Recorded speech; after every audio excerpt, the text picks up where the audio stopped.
Hola, ¿qué tal? ¿Cómo les va? Muy buenos días. Bueno, ¿qué tenemos para hoy? Bueno, arrancamos por el primero de estos temas de nuestros temas de Doctor C y vamos a estar con la doctora Virginia Blutgen, que nos va a hablar justamente de cáncer de pulmón. Bien, nosotros hablamos muchas veces de prevención en cáncer. Hay muchos cánceres que no son prevenibles, pero vamos a hablar puntualmente de uno que sí es prevenible y por un estudio que mucha gente tiene cierto temor a realizarlo, y vamos a desmistificar un montón de cosas con el doctor Mauricio Fuster, que es médico gastroenterólogo, endoscopista, y vamos a hablar acerca de la videocolonoscopía. Y además, un tema muy recurrente que a veces ni siquiera sabemos que se trata de una patología, la cefalea, el dolor de cabeza. Quizás en casa te pasa y no sabes cómo empezar a tratarlo. Bueno, la doctora María Teresa Goicoechea nos va a estar hablando de eso. Recordaba recién, acá fuera de aire, hace un tiempito fuimos a jugar un partido de fútbol, ya estoy grande para esto, ¿no? Con unos amigos, y uno de los médicos muy conocidos se agacha a buscar la pelota y dice, ¡ah! Le tiró algo, y que tenía una ruptura del tendón de Aquiles. Vamos a hablar acerca del tendón de Aquiles, cuándo se rompe, qué síntomas tiene y qué hay que hacer con el doctor Enzo Sperone, médico traumatólogo, especialista en miembro inferior. Y además, en nuestra historia de vida de Doctor C de cada domingo, el rotundo cambio que vivió justamente Marita Monteleone. Marita, gracias por estar acá. En muy poco tiempo adelgazó más de 70 kilos y es una nueva persona. Si yo les digo, cierren los ojos por un momento y escuchen esta voz, van a saber perfectamente quién es Marita Leone. El número solicitado no corresponde a un abonado en servicio. Clarísimo, clarísimo. Gracias, Marita. Vamos a arrancar con el primer tema. Dale, claro. ¿Te Cáncer parece? de pulmón y vamos a recorrer ya mismo el CV de la doctora. La doctora María Virginia Blutgen es médica especialista en oncología clínica de la Universidad de Tumores, de la Unidad, de Tumores Torácicos del Hospital Alemán de Buenos Aires, diploma universitario en oncología clínica de la Facultad de Medicina de París, maestría en oncología molecular del CEP Madrid, España, y además fellowship en tumores tímicos, grupo francófono de oncología torácica Gustave Roussel en París, Francia. Virginia, gracias por haber venido. Un placer tenerte Gracias acá. por la invitación. ¿Es frecuente el cáncer de pulmón en la República Argentina y en el mundo? Sí, el cáncer de pulmón en realidad es el primer diagnóstico por cáncer a nivel mundial. En la Argentina, según los datos que tenemos de afuera, en realidad pues no tenemos registro propio, sino los datos del Globocan y los datos del IARC, es el tercero en incidencia después del colorectal y después de mama. Y en el 2020 hubo aproximadamente 2.300 casos. Pero en el mundo es el primero en diagnóstico por cáncer y el primero también en mortalidad. Y hablando de esa palabra que recién mencionás, diagnóstico, ¿cómo se diagnostica? En realidad, el cáncer de pulmón, lamentablemente, en la mayoría de los casos, entre un 60-65% de los casos, se diagnostica ya en una etapa avanzada, lamentablemente, porque son síntomas tardíos.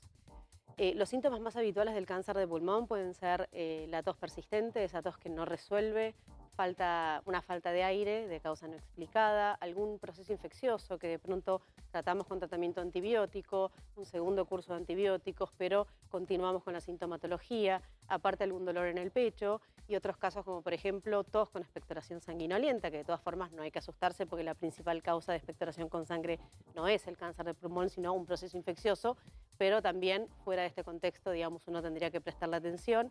Y entre otras causas, por ejemplo, una pérdida de peso no explicada. Bien, muchas veces uno asocia al tabaquismo como un factor de riesgo importante. Aparte del tabaco, ¿qué otros factores de riesgo existen? Eso es muy importante, ¿no? Porque ese es un concepto que estamos entre todos muy arraigados de que la persona que no fuma no puede tener cáncer de pulmón y en realidad no es cierto. El cáncer de pulmón está asociado al tabaquismo en la mayoría de los casos, es así, entre el 80 al 90% de los casos se asocia al tabaquismo. Pero también tenemos hasta un cuarto de casos que no se asocian al tabaquismo, se pueden asociar a otros factores. Ahora se está estudiando muchísimo un factor que lo atribuimos como la principal causa de cáncer de pulmón en pacientes no tabaquistas, que es el radón, que es un gas que está en la atmósfera y que también está en el suelo y en la tierra y puede estar en los domicilios y se está estudiando muchísimo. De hecho, tengo una colega en España que es como la pionera que está estudiando esto. Tienen medidores de radón en domicilio y demás y vamos a hacer trabajos colaborativos para poder un poco evidenciar cuál es la incidencia acá, ¿no? Entre otras causas también haber tenido enfermedades inflamatorias pulmonares, también el haber recibido, por ejemplo, tratamientos como radioterapia en la infancia y Entre otras causas también existen los antecedentes familiares, si bien en este tipo de enfermedad el rol que juegan los antecedentes familiares todavía está por determinarse, pero se cree que si uno tiene 2 o más, digamos, parientes relativos con antecedentes de cáncer de pulmón, el riesgo, la incidencia de cáncer de pulmón puede aumentar, no se sabe bien en qué medida, ni cómo ni por qué, pero se está estudiando también. Dijiste infancia y te pregunto en tu experiencia y la que sabés de tus amigos y también de la bibliografía internacional. ¿Se puede dar en personas jóvenes? Sí, digamos, no en la infancia, o en la infancia al menos no es un tumor frecuente, o no es un dato al menos que yo maneje porque veo adultos, pero sí existe cáncer de pulmón en personas jóvenes, desde los 20 y pico en adelante. Sí, por ¿Qué supuesto. papel juega, digamos, el fumador pasivo, en este caso, aquella persona que convive con un gran fumador? ¿El riesgo aumenta? Claro, ese es un punto súper importante, porque la verdad que muchas veces en el consultorio uno interroga acerca de el antecedente de tabaquismo y los pacientes dicen, no, yo nunca fumé, pero de pronto de haber convivido 50 años con una persona que fue una gran tabaquista, entonces es muy difícil de medir el rol de no tabaquista en ese caso. El tabaquismo pasivo influye como factor de riesgo en el cáncer de pulmón, por supuesto, pero estos cánceres de pulmón que se dan en personas jóvenes, sobre todo en personas muy jóvenes, por lo general no está asociado al tabaquismo, sino a algunos otros factores, ¿no? Y decías que en los niños es muy baja la incidencia, pero siguiendo la pregunta de Guillermo, por ejemplo, si hay un papá o una mamá o un cuidador fumador con niños chiquitos o con bebés, ¿no? Que por ahí los tenemos a UPA y demás, ¿eso puede llegar a generar algún tipo de incidencia a posteriori? El tabaquismo pasivo se sabe que influye y el tabaquismo adentro del domicilio es malísimo no solamente para el cáncer de pulmón, sino para muchísimos otros factores. Bien, una persona que llega con esa sintomatología que dijiste, que tiene tos, que tiene pérdida de peso de manera inexplicable, que ha expectorado con sangre, ha tenido hemoptisis, ¿qué estudio se le hace a esa persona? Y siempre hay, digamos, ese temor, pánico de encontrar un nódulo y que la gente piense inmediatamente que se va a morir en 6 meses. Tal cual, tal cual. Bueno, eso es algo muy importante poder, digamos, aclarar, porque la realidad es que, digamos, cuando una persona llega con síntomas no explicados, el primer punto de muchísima importancia es consultar al médico, ¿no? Vivimos varias fases a lo largo de la pandemia, fases en las cuales la gente no quería acercarse al hospital y fue diagnosticada de pronto con enfermedades, digamos, relacionadas al cáncer en estadios avanzados. Entonces es muy, muy importante que independientemente del miedo y demás, si el paciente tiene síntomas persistentes, que por favor consulte al médico. Cuando nosotros vemos a un paciente con esta sintomatología, por lo general empezamos con algún estudio de imágenes en el pulmón. El primero que solemos hacer es una tomografía de tórax, como primera aproximación. Por lo general la hacemos con contraste para poder ver también toda la parte, digamos, ganglionar. Y después de esto, si llegamos a identificar alguna lesión, digamos, de posible malignidad, procedemos con otros estudios, dependiendo el paciente y la causa particular, pero por lo general seguimos con un estudio que se llama PET, que es un estudio, es una tomografía por emisión de positrones, que en realidad el contraste va, digamos, asociado a una glucosa y esta glucosa es captada por todas las células que se reproducen en forma rápida. Entonces, al captar este contraste con esta glucosa, emite una señal de luz.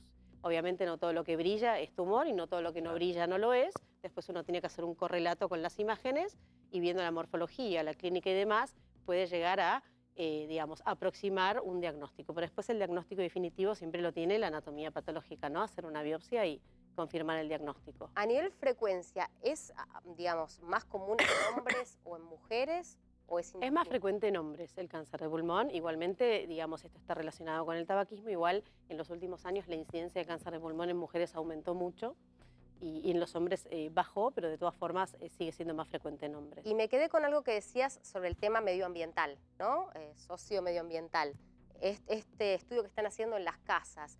La cuestión de la polución, ¿puede generar algún tipo de incidencia? La polución ambiental es un factor de riesgo para cáncer de pulmón, lo mismo que es el radón y lo mismo también que son los vapores en domicilios, digamos, aquellas vapores de cocina, en aquellas situaciones en las que se cocina demasiado con humo y demás, aquello puede también tener alguna incidencia. Bien, en tu experiencia en un hospital como que estás vos, que es justamente de referencia, has visto mucho.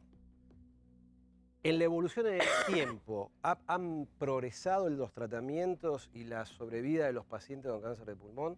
¿Qué rol tiene la quimioterapia, la radioterapia y qué rol tiene ahora la inmunoterapia?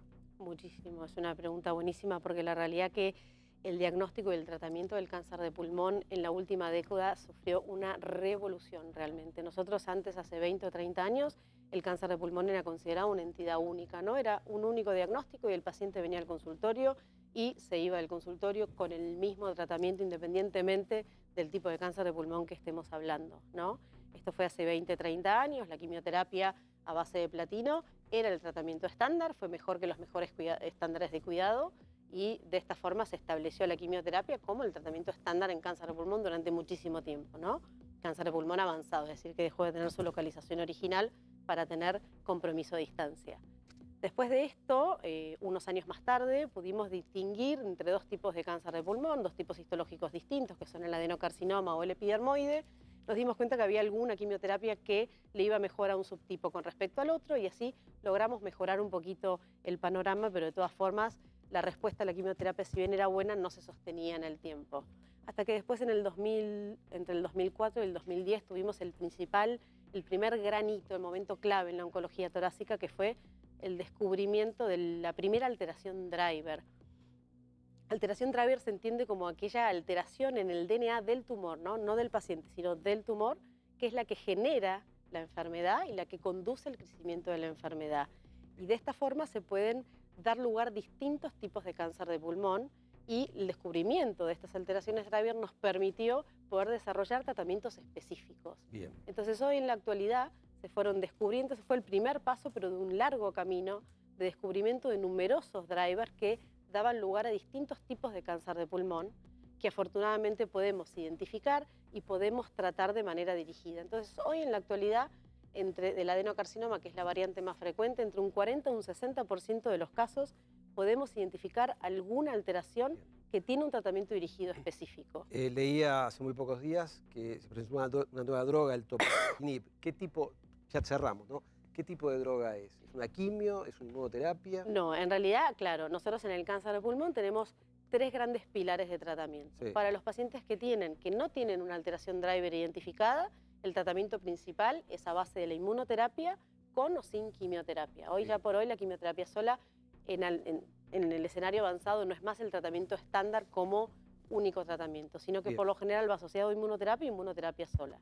Y en los pacientes en los cuales sí podemos identificar una alteración driver pasible de tratamiento, es el tratamiento dirigido, el tratamiento de elección. Bien. Y en esta oportunidad el tepotinib, que es un tratamiento dirigido a inhibir una alteración de estas drivers que se llama MET, una mutación de MET por omisión del exón 14, que es un subtipo particular de cáncer de pulmón que se da entre el 3 y el 4% de los casos. Bien. Existe esta droga dirigida que ha generado resultados muy alentadores y que tiene mejores resultados que los tratamientos convencionales. Vamos a presentar al doctor Mauricio Fuster, que es médico gastroenterólogo, especialista en endoscopía. Vamos a hablar de un cáncer también prevenible, ¿no? Un cáncer que, digamos, haciendo los estudios en tiempo y forma, nos va a contar él de qué se trata, uno puede encontrar lesiones que las puede extirpar en ese momento y evitar la malignización a través del tiempo. Vamos a ver su CV entonces. Es médico de la Universidad de Buenos Aires, especialista en gastroenterología, Hospital de Clínicas de la UBA, Sociedad Argentina de Gastroenterología, también fellow en endoscopía terapéutica del GEDIT, egresado de la carrera de especialista en endoscopía de la UBA y staff médico de endoscopía y gastroenterología de GEDIT y coordinador también del servicio de endoscopía del Sanatorio Finocchiaro. En primer lugar te quiero agradecer porque te derivo muchos pacientes para que le hagas endoscopías y me agradece mucho que los atiendas vos porque los tratás muy bien. Son estudios que la gente los incomoda, ¿no? Habitualmente. Cuando vos indicás una colonoscopía, ¿qué es lo más dificultoso? ¿La preparación o el estudio? A ver, bueno, primero muchas gracias por la invitación. La preparación, hay que decirlo, no es la parte más agradable del estudio, porque claro, uno tiene que tomar una medicación que lo que hace es limpiar el intestino para que cuando nosotros después ingresemos con el endoscopio podamos ver la mucosa, que es la pared interna del colon, y encontrar lesiones pasibles de tratamiento. El estudio en sí se hace bajo sedación profunda, es una anestesia superficial, pero de todas maneras el paciente no siente absolutamente nada, está totalmente dormido y de hecho en general vienen asustados y se despiertan con ganas de volver, porque la experiencia... Sí. Buen despertar tiene. Sí, Es importante decirles que no hay que intubar a los pacientes. No, por supuesto que no. Por supuesto que no. Es muy buen dormir y un mejor despertar el que tienen los pacientes. Y la preparación de todas maneras es tolerable. La hacen pacientes muy añosos. No es tanto como se piensa. ¿Y en qué momento se recomienda hacer este estudio? A ver, primero hay que tener en cuenta que hay distintos tipos de población con riesgos diferentes, ¿no? La población de alto riesgo es una población que representa aproximadamente el 5% y está caracterizada por por antecedentes de enfermedades genéticas muy específicas, como el síndrome de Lynch o la poliposis adenomatosa familiar. El riesgo moderado, que representa el 25% de la población, son aquellos pacientes que tienen familiares de primer grado con cáncer de colon antes de los 60 años. Padre, madre. Padre, madre, hijo. Bien, fundamentalmente. Y tenemos el 75%, que es la población de riesgo promedio, que somos todos a partir de los 50 años. Bien, y eso es lo que hay que tener presente y hay que tener en cuenta. Sin ningún tipo de antecedentes, sin ningún tipo de síntoma, hoy por hoy en Argentina, a partir de los 50 años, está indicado el screening de cáncer de colon, entendiéndose por screening, estudio preventivo, que nos permita identificar la lesión precursora del cáncer, que es un pólipo, que es un pequeño tumor, que puede ser de distinto tamaño, que se encuentra dentro del colon. Nosotros podemos encontrarlo, sacarlo y contar la cadena evolutiva de esa lesión al cáncer. Vos trajiste el colonoscopio. Me gustaría que lo muestres un poco a la gente para que vea de qué se trata. Hay muchos que no conocen este aparato, que les puede parecer terrorífico, pero les digo la verdad, ustedes ven, préstame si yo te tengo esto, cómo se opera este aparato. El operador lo maneja desde ahí. Uno puede generar, esto tiene una luz, por supuesto, tiene una fuente de luz. Él lo ve, esto en una pantalla de televisión, como ustedes están viendo ahora nosotros. Lo ve grande, lo ve con muy buena calidad, excelente calidad. Y además tiene, lo que él comentaba, un lugar para colocar una pequeña sonda que tiene un lacito.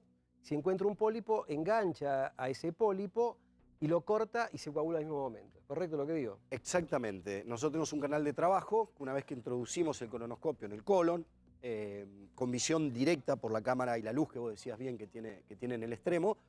Una vez que identificamos una lesión, pasamos distintos instrumentos que se pasan por el canal de trabajo para las distintas funciones terapéuticas. Como ustedes pueden observar, tiene también números, 20, 40, 60, 80. ¿Qué significa esto? Son centímetros, simplemente nos sirve a nosotros para guiarnos a qué nivel está la lesión. Estamos, aunque en general lo tratamos de ubicar por distintas situaciones topográficas del colon. Bien, ¿hasta dónde llegás con esto?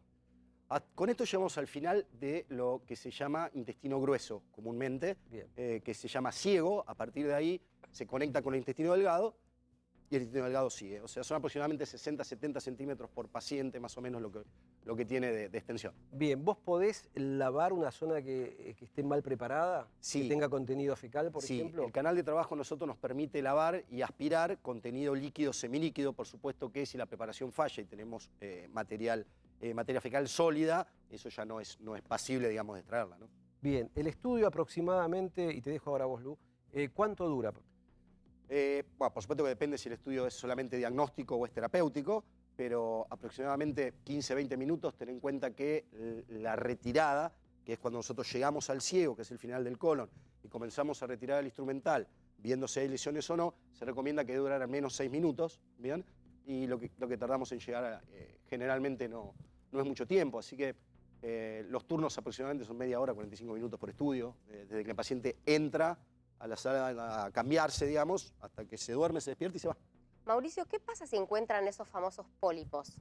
Bien, los pólipos lo que hacemos es extraerlos, ¿bien? Por supuesto que hay lesiones de mayor tamaño, que uno primero las biopsia para tener el diagnóstico y tal vez diferir la terapéutica cuando son muy grandes, pero en la gran mayoría de los casos, el pólipo se extrae en el mismo momento que se ve.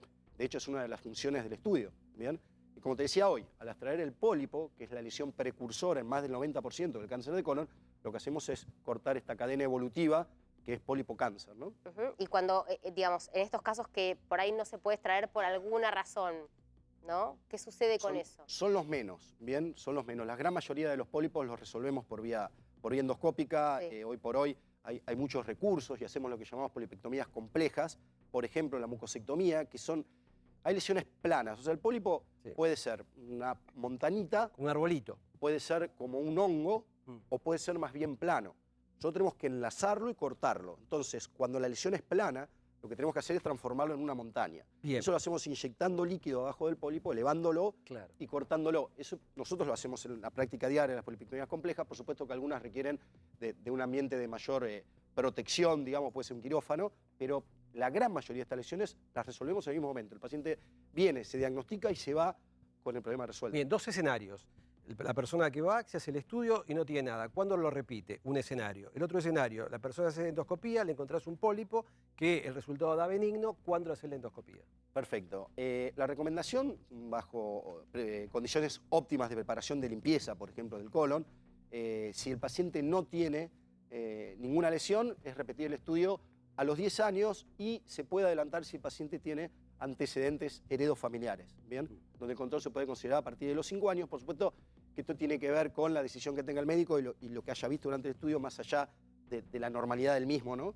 Eso respecto a eso. Y después, cuando se encuentra una lesión, el seguimiento se pauta de acuerdo a las características de la lesión. Bien. Hay distintos tipos de pólipos en tamaño y en anatomía patológica, pues los mandamos a analizar. Desde ese análisis anatomopatológico es donde sacamos después la conclusión de cuándo va a ser el próximo control de acuerdo al resultado. Excelente. Vos decías, a partir de los 50 hay que ir. ¿Mujeres y hombres por igual? Sí, seguro. Hay una incidencia levemente mayor en hombres, pero la recomendación es generalizada para todos pacientes ¿Y la alimentación? Digamos, si hay pólipos, por ejemplo, ¿varía en algo? ¿Después ustedes dan algún tipo de indicación? A ver, se ha visto de que hay factores, digamos, dietarios y de vida que pueden predisponer a que uno tenga más riesgo de desarrollar un cáncer de colon. El sedentarismo, la obesidad, el alto consumo de carnes rojas, fundamentalmente cuando están sobrecocidas, se sabe que aumenta la posibilidad de que uno tenga cáncer de colon. Pero bueno, una vez instaurado el pólipo, lo que hacemos es sacarlo y el resto son recomendaciones de vida sana y saludable que se tienden a la salud en general y que ayudan también para el cáncer de colon, fundamentalmente con estas cosas. Nos queda poco tiempo. Pregunta la respuesta por sí o por no. En ese momento que uno tiene al paciente ahí de 50 años o más y le hace la endoscopía, la videocolonoscopía, ¿hay que hacerle la endoscopía digestiva alta o no? A ver, son dos estudios distintos, ¿bien? Cuando nosotros hacemos una endoscopía alta, lo que exploramos es el esófago, el estómago y el duodeno, que es la primera parte del intestino delgado. Tiene indicaciones específicas la endoscopía alta que pueden acompañar o no la colonoscopía. Si la acompañan, los dos procedimientos se hacen en el mismo acto, ¿ok? Perfecto. Si el paciente tiene indicación, no. Última. Esto, digamos, está contemplado para la seguridad social, las prepagas y también el hospital público. Es de manera gratuita por screening. Sí, claro. Se autoriza. El screening por cáncer de colon se autoriza siempre porque ahora está comprobado. Es un dato interesante. El costo-efectividad, ¿no? Sí, por supuesto. A nivel mundial, baja la mortalidad. Un dato importante que la gente quizás, muchas no lo sepan, las muertes que provoca el cáncer de colon en Argentina equipara a las muertes por incidentes de tránsito. Sí, ¿Es correcto? supera. 7.000 muertes aproximadamente la última vez. Segundo en incidencia, segundo en mortalidad global en cáncer en Argentina. Prevenible. Prevenible. Listo, ese es el mensaje. Prevenible. Seguimos. Nos vamos con el próximo tema y hablamos de los dolores de cabeza, esas jaquecas o en realidad cefaleas, que seguramente o te pasaron o conoces a alguien. Bueno, algo común, algo frecuente, es muy común escuchar se me parte la cabeza. Vamos a hablar con la doctora Goicoechea, que nos conocimos hace un tiempo a través de Mercedes Ninzi por un episodio que tuvo al aire, por eso lo cuento, y ella también lo contó mucho. Ahí la doctora Goicoechea nos ayudó mucho con ella. Bueno, vamos a leer y repasar su currículum entonces. Es médica neuróloga, jefa del servicio de clínica de cefalea de FLENI, miembro del grupo de trabajo de cefalea de la Sociedad Neurológica Argentina y miembro de la Sociedad Internacional de Cefalea. A veces la gente me pregunta, tengo dolor de cabeza, ¿qué puedo hacer? Y la verdad es que después de hablar con vos, que me dijiste que tantos tipos de cefalea, digo, mirá, llamá a la doctora Goicoechea o un especialista en cefaleas. ¿Es muy común? ¿Es una consulta común en neurología? Es una consulta, una de las más frecuentes dentro de la neurología y dentro de la clínica médica también, porque a todos, independientemente de la especialidad que hagan, probablemente les han preguntado por familiar o a los mismos pacientes, e incluso cuando reciben tratamientos o cuando se hacen estudios en relación al dolor de cabeza. Es uno de los síntomas más frecuentes. Bien. ¿Hay una herencia en esto? ¿Hay familias de cefaleicos, por así decirlo? Hay herencia en relación a migraña, ¿sí? Con genes ya detectados, en el caso de lo que es migraña hemipléjica familiar, tiene un nombre dentro de toda esa clasificación, y en el caso en particular también de la migraña, casi un 50% tiene un antecedente de un familiar directo. Hay otro tipo de cefalea que es menos frecuente, mucho menos frecuente, que se llama cefalea en racimo o cefalea en clúster o de Horton, la conocemos en la facultad como de Horton, que también un porcentaje muy bajo puede tener un comportamiento hereditario familiar. ¿Y cómo se hace para clasificar eso? Digo, ante la consulta, vengo, me siento con usted y le digo, me duele mucho la cabeza todo el tiempo. Bueno, y a partir de ahí, ¿qué pasa? Excelente pregunta. Porque esa clasificación, vamos por la tercera edición de la clasificación internacional, los criterios son criterios clínicos. Es decir, que para nosotros es fundamental lo que el paciente nos refiere con preguntas que son dirigidas.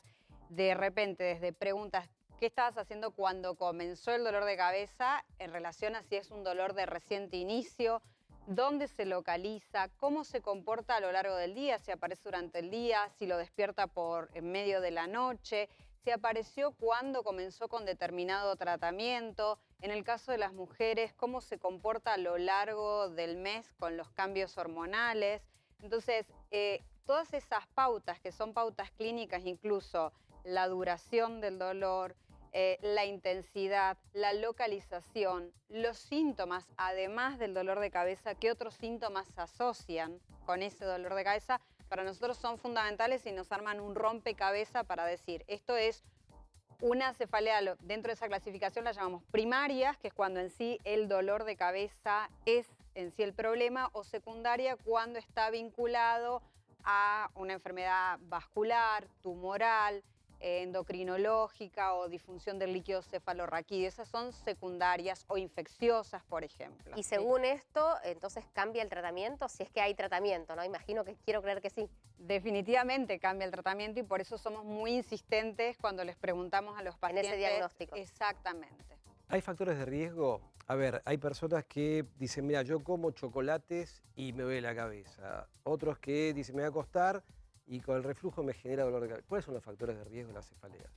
Dependiendo del tipo de cefalea. La más frecuente de la población es la cefalea tensional. Se calcula que el 90% de la población en algún momento de su vida tiene una cefalea tensional. Eso, perdón, se llama tensional porque se contraen los músculos. Todavía no está bien aclarado claro. El origen, ¿sí? Se llama tensional porque la sensación es como una sensación de vincha, opresiva, no alcanza demasiada intensidad y no es incapacitante como puede ocurrir con la migraña. Después tenemos otras cefaleas como la migraña, que no es solo cefalea, ahí tiene otros síntomas asociados, las náuseas, los vómitos, molesta la luz, los ruidos, y esa es la que más frecuentemente la gente la asocia al chocolate o al alcohol, Claro. ¿sí? Al alcohol estamos hablando de una porción chica de alcohol, Sí, ¿no? como que uno siente que se zarpó con la comida, el hígado, uy, me duele la cabeza mal y al otro día estoy... Esa es la Para frase más quedarme en casa. frecuente, un También ataque al hígado. Ese es el ataque al hígado. Después otro que dice, mira, debe ser contractura. También es una consulta bastante frecuente. Y el temor siempre, hacer una tomografía computada pensando que tiene un tumor de cerebro. Bien, nosotros tenemos como esas pautas o banderas rojas, le llamamos en Bien. medicina, que cada subespecialidad lo tiene. Y en realidad ahí entra una cefalea de rápida progresión en el tiempo, es decir, que empezó la semana pasada y desde que comenzó nunca se fue, todos los días está apareciendo. De repente ustedes me pueden decir, bueno, pero me tomo una medicación analgésica y alivia, pero el hecho de que esté necesitando a diario medicación analgésica ya es una pauta de alarma y que tenga una progresión.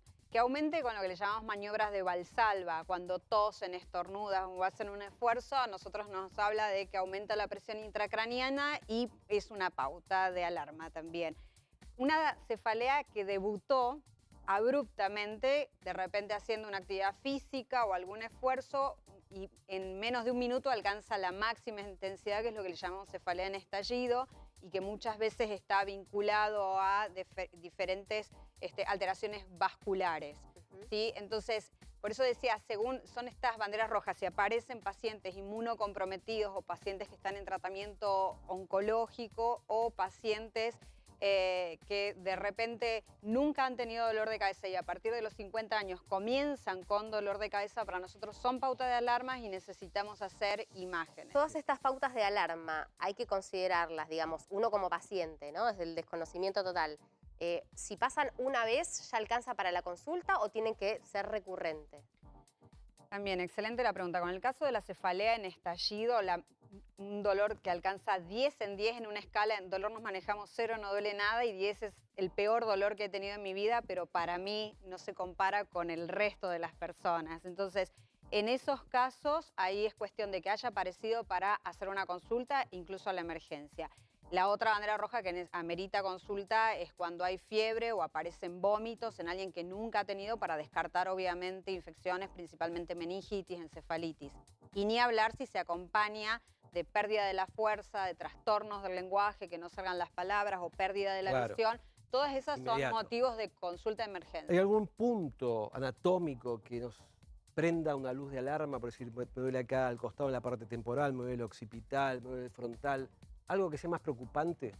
No, lo preocupante diría que es que no cambie de lado, que esté siempre fijo en el mismo lugar, ¿sí? Entonces, ahí también habilita, porque en general la migraña, que es una de las más frecuentes, cambia o de un lado o del otro, o comienza en una mitad y agarra toda la cabeza. Un único punto, de repente, no, quizás en lo que puede llegar a ser arteritis de células gigantes, el dolor en la región temporal, en mujeres mayores de 50 años con trastornos visuales o cierta dificultad al comer cosas. Eso también amerita una consulta en emergencia. María Teresa, en un momento mencionaste el tema de tomar medicación. ¿Qué pasa cuando alguien tiene bastante frecuente dolor de cabeza y empieza con ¿no? Automedicarse. Claro, a tomar. Y después ya hay como una especie de cadena que no puede parar. Digo, todos conocemos a alguien que ha hecho eso. Sí, con ¿Qué pasa frecuencia.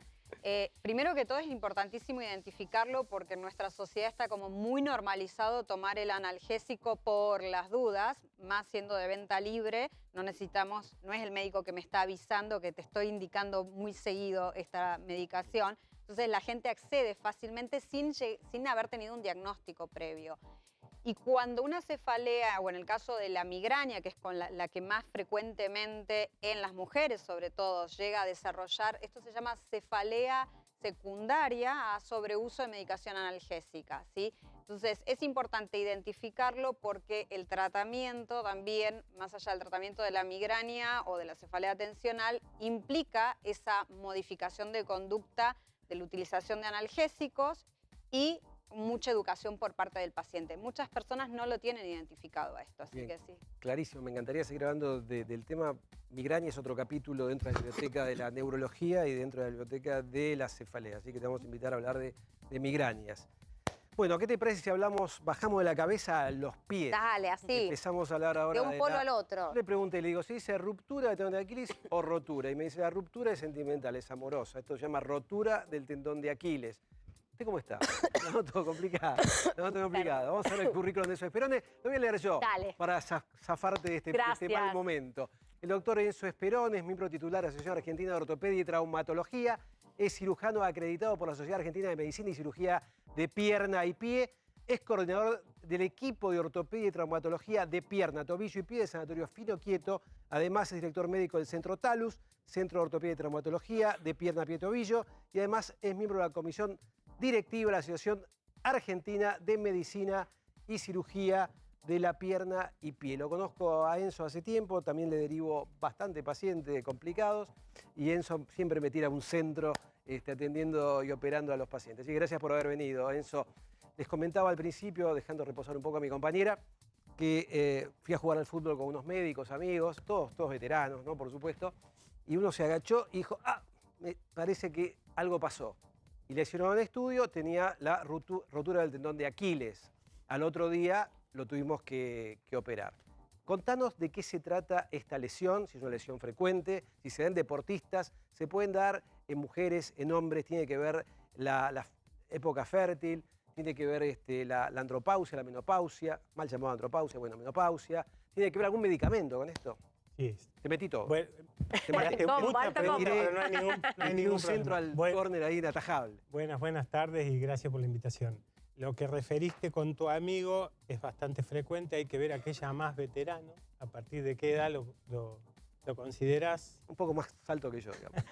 No, pero no es por altura. No, bueno, la lesión del tendón de Aquiles, rotura, como bien dijiste, es frecuente entre la tercera a la quinta década de vida, 25, 30, 45 a 50 años, y un amplio predominio en varones. Y lo que mencionaste de tu amigo o colega es la presentación más característica. Por ahí no tiene que ver con la agachada que mencionaste, sino quizás con algún despegue o una contracción brusca del grupo muscular posterior de la pierna, que es lo que tracciona y sobrecarga a un tendón generalmente ya comprometido o inflamatoriamente o envejecido, probablemente degenerado le decimos, que es la predisposición más común.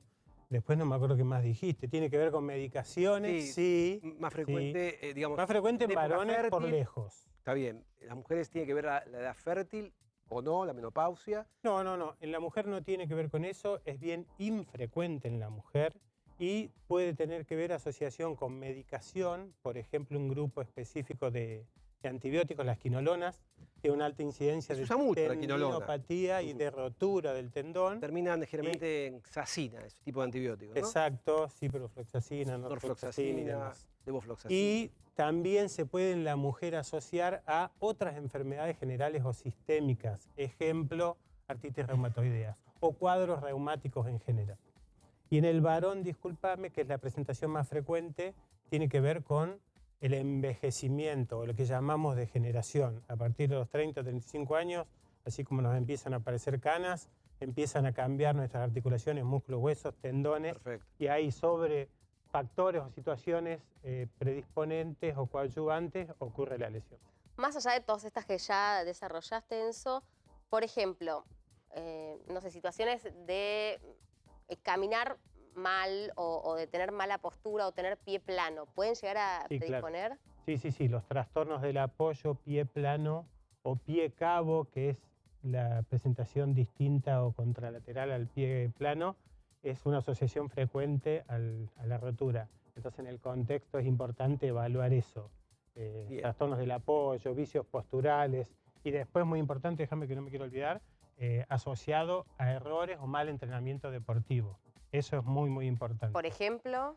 Esta es una entidad que pre-pandemia tenía una estacionalidad y era muy frecuente en septiembre, con el comienzo de la primavera, luego de veteranos, como vos dijiste, que tuvieron todo el invierno con escasa actividad física. El entrenamiento golondrina, como le dicen los entrenadores, justamente. Pero lo que yo estoy viendo, esto no lo he visto escrito, pero los cambios de conductas que han ocurrido en la pandemia ha cambiado esa presentación. Y yo te diría que en los últimos 2 años es pareja la presentación sin ese cambio estacional de primavera. ¿Cómo se diagnostica esto? ¿Es clínico el diagnóstico? Clínico. ¿Es una ecografía, una tomografía? La presentación clínica es característica, el mecanismo que describiste y que el paciente siente un hachazo, un piedrazo o una patada y se da vuelta. Ahí tenés un pie, mostrame ese pie. Tengo un pie. ¿Dónde muestro? Mostrá. Ahí se ve.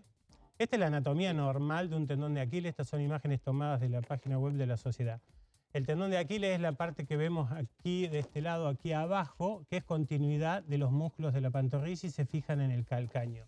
Y la lesión o la rotura más común, se ve acá remarcado, es en el tercio medio del tendón, que es la zona que anatómicamente tiene menos vascularización. Entonces esa es otra de las cuestiones anatómicas que lo predispone. ¿Sangra mucho cuando se rompe o sangra poco?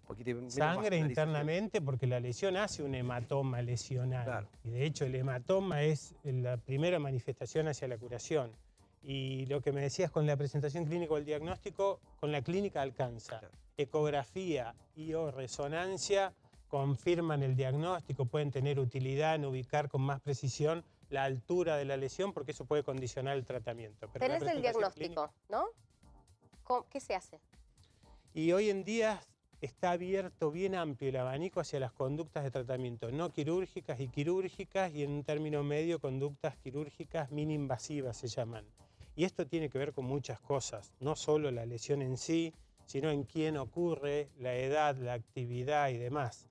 La lesión típica del individuo joven en etapa activa, laboral y deportivamente entre 30, 45 y 50 años, se recomienda la cirugía hoy en día con técnicas mini-invasivas, que son cirugías que han disminuido considerablemente el índice de complicaciones y acelerado la rehabilitación y la reincorporación social, laboral y deportiva. Y después hay extremos que pueden ser pasibles de tratamiento no quirúrgico o algunos casos puntuales que requieren de la cirugía convencional o abierta. ¿En qué tiempo después de la cirugía la persona comienza a caminar? Si me permitiste, hablo con la técnica actual, que es lo más arraigado en nuestro medio desde hace 8 a 10 años, que es mini-invasiva. Los periodos de inmovilización oscilan alrededor de 6 a 8 semanas. Inmovilización con bota ortopédica, no con yeso. Y apoyan enseguida después de la cirugía o a los 7 a 10 días. Por último te hago esta pregunta y ya nos vamos al corte con la historia de Marita. La persona que se rompió el tendón, que la operaste, ¿esa persona vuelve a competir o no? Esa persona hoy en día vuelve a competir y en promedio o en un mínimo de 6 meses, realizando un buen protocolo de rehabilitación que va de la mano de la cirugía. Bien. Pero está estudiado, vuelven a competir, no todos, y los que vuelven, gran parte de ellos no han vuelto a su nivel prelesional. En muchos condicionó el retiro deportivo, hablando en deporte de alto rendimiento. Bien. Y en otros ha cambiado significativamente sus números o estadísticas. Esto está estudiado en el básquet, en la NBA. Y menores minutos de juego, menores efectividad, puntos y demás. Pero para casos normales, digamos, no de alto rendimiento, se puede seguir haciendo actividad. Vuelve a su vida normal y realiza la actividad laboral que hacía previa a la lesión y el deporte que hacía recreativamente o un profesionalismo leve. Amateur. Gracias, se quedan, ¿no? Se quedan todos. Después del corte vamos a venir con la historia de Marita Monteleone. Nos va a contar cómo ha cambiado su vida en este tiempo. Yo la conocí hace ya tiempo y la verdad es que veo a otra persona, mucho mejor, por supuesto. Bueno, ella está muy contenta, y nos va a contar justamente su experiencia vital, y seguramente motivadora para muchos en casa.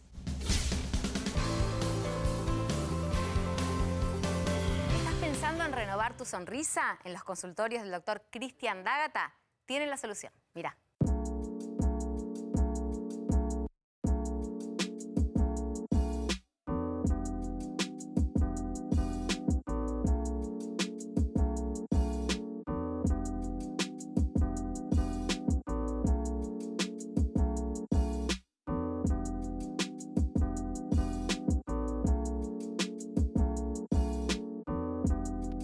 Andar, obra social de viajantes vendedores de la República Argentina. Planes de salud para empleados en relación de dependencia, monotributistas y particulares. Solicita un asesor comercial al 0810-345-0184.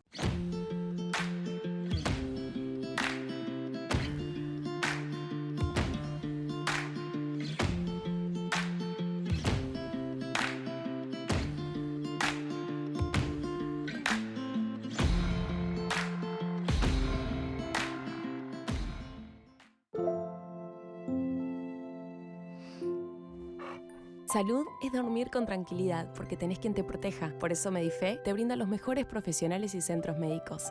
Medife está conmigo, con el respaldo de Sanatorio Finoquieto. Diagnóstico por imágenes, con tecnología de última generación. Laboratorio de análisis clínicos. Contamos con una planta de 900 metros cuadrados. Biología molecular, panel viral multirrespiratorio y COVID-19. Centro Rossi, cuidándote siempre.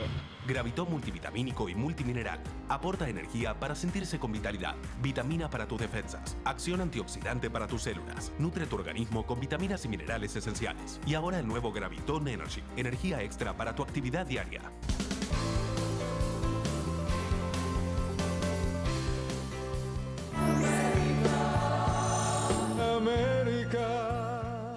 Cuando el dolor es fuerte, yo tengo algo que le gana. Tafirol Forte. ¡Dolor de espalda! Así de efectivo. Por su máxima concentración de paracetamol. ¡Dolor muscular! Así de rápido, porque tiene liberación inmediata. ¡Dolor por golpe! ¿Uno más? En 15 minutos vences al dolor con Tafirol Forte, del analgésico número 1. Piernas frescas y lindas, estés donde estés. Nueva Goicoechea Breeze, especial para el verano. Refresca tus piernas al instante, de rápida absorción y textura no grasosa, con ingredientes que hidratan y mejoran la apariencia de la piel. El verano llegó, que tus piernas no lo sientan. Probá el nuevo Goicoechea Gel Breeze, de Goicoechea, el especialista en piernas.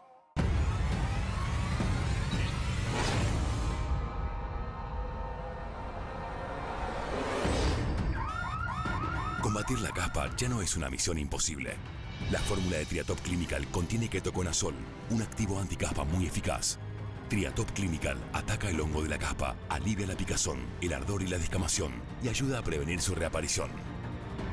Triatop, el especialista en caspa. Ahora también en 400 mililitros. Pedilo. ¿Solo las cremas cara funcionan para las arrugas? Teatrical te lo puede decir a la cara.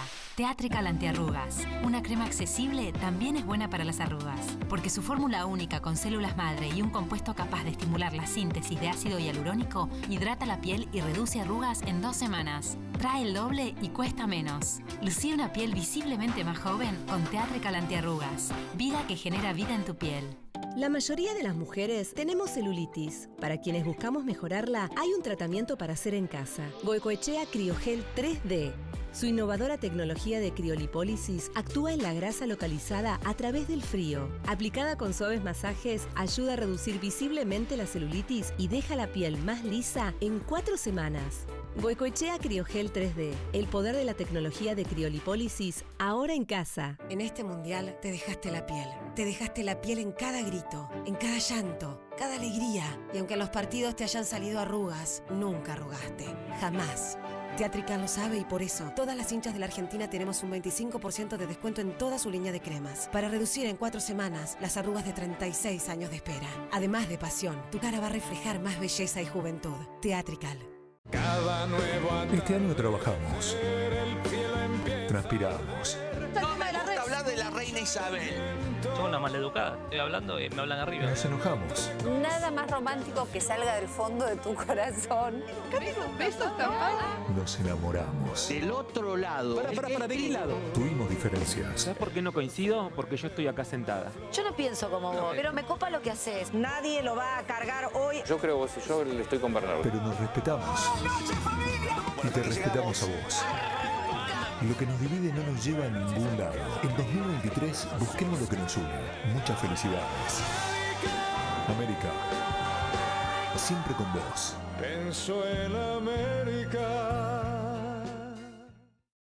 Las mujeres avanzamos, nos superamos día a día. Y una infección vaginal no debería ser un obstáculo en la vida de una mujer. Hoy tenemos una solución completa para tratarla. Lomecan Bipac. Trae un óvulo que actúa por dentro y una crema que alivia por fuera síntomas como picazón, ardor y cambios en el flujo desde la primera aplicación. Lomecan, la línea más completa en salud íntima. Para los que no pueden esperar en nada, y menos cuando se trata del pie de atleta, existe el nuevo Piesidex Sec Rapid. Su exclusiva fórmula con efecto talco se absorbe al instante, dejando el pie seco, y tiene terminafina, el único antimicótico que elimina el hongo 4 veces más rápido. Con Piesidex, tus pies libres de hongos. Él es Carlos y con 55 años tiene un nuevo reto, correr una maratón. Y para lograrlo, su especialista le recomendó el nuevo X-Ray Colágeno Comprimidos. El colágeno es parte integral del cartílago que ayuda a mantener las articulaciones sanas y en movimiento. El nuevo X-Ray Colágeno además te aporta coenzima Q10, vitamina C, B12 y zinc. Nuevo X-Ray Colágeno es libertad de movimiento. No importa dónde juegues, para el dolor existe Ultra Bengué. Ultra Bengué tiene doble acción porque tiene lidocaína, que anestesia la zona al contacto, y naproxeno, que alivia el dolor y desinflama los músculos. Ultra Bengué, donde sea, imparable contra el dolor. Lomecan Therapy presenta una novedosa forma de cuidar la salud de tu higiene íntima. En espuma, su delicada textura liviana y suave te brinda un cuidado más cómodo y fácil de usar todos los días. Sugiero adoptarlo como un hábito de higiene. Equilibra el pH natural y te mantiene fresca todo el día. ¿Y vos? ¿Empezaste a cuidarte? Nuevo Lomecan Therapy. Protección e higiene todos los días. ¿Sentís el intestino sensible?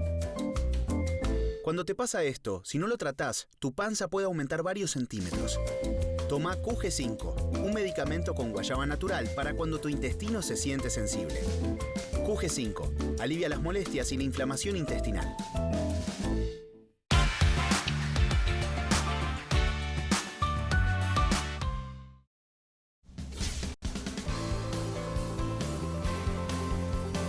Ahora vamos a escuchar esa voz única que me encanta escuchar. Decímelo, por favor, de vuelta.